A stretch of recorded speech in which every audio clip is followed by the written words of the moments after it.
Welcome to my studio. I'm Terri Meyer, and today I'm going to share a project that I've been working on for approximately the last 6 months. This is Hannah, and the title of the sculpture is Reflection of Military Service. And how this came about was I was invited to the Ohio State Fair through the Veterans Art program, and they gave me Hannah as my model for a live portrait demonstration. And so she sat for me for 2 hours. I brought her sculpture back to my studio and I made her into a life size. And I'm hoping that in the near future I'll have her on display for the public. Now she's holding a mirror because she is actually looking at a picture of herself while she was in the military. So it's reflecting her service. And so I thought this would be really kind of a interesting sculpture because first of all, she's a woman, and women really have not been recognized that much in military service, so it's kind of in honor of that. And also it's about shaping how military life shapes our future. Now she's going to school. I think she's almost done with her bachelor's degree, and so it's a very positive experience for most people.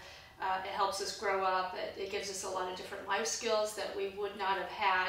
So this sculpture is honoring all those qualities that we take from being in the service. Now Hannah, like I said, started out as a bust, and then she's actually made out of clay.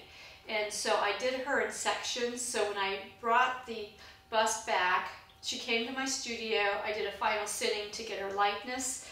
And then I put it on a headstand and started working on the body.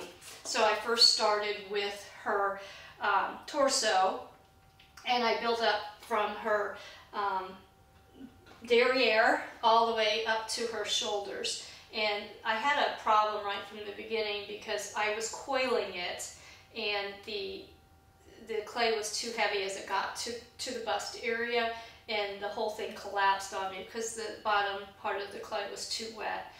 So I started over, same thing happened the second time.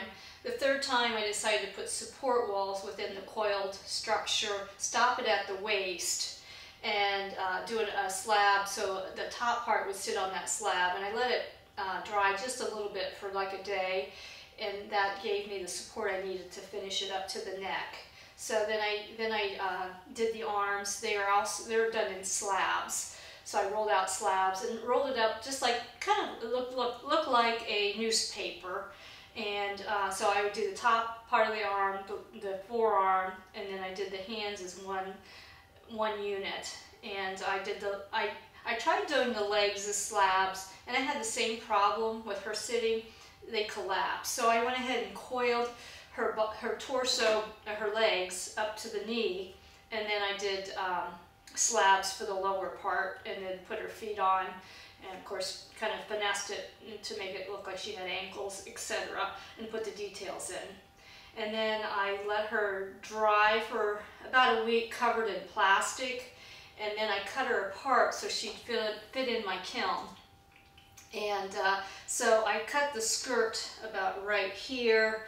I cut the arms off about right in here, and her head is removable, so it sits right on top of her shoulders. And so the legs, once I wanted this to be one piece, but the legs kind of fell apart because the skirt, when it dried, it cracked, and it totally fell apart in the kiln. And so I had to remake the skirt, and I just used Durham's water putty, and I used a sheet, and I dipped it in that, and then I put layers over it. And so you can't really even tell that it's not fired clay, because it really it looks like it is. So that was my solution to fix the failure that I had. So it was a very great learning process, and I'm going to show you some slides of the progress. I wish I would have taken more, but at the time I didn't really think about it. So I hope you enjoy the sculpture and the process. Thanks for watching.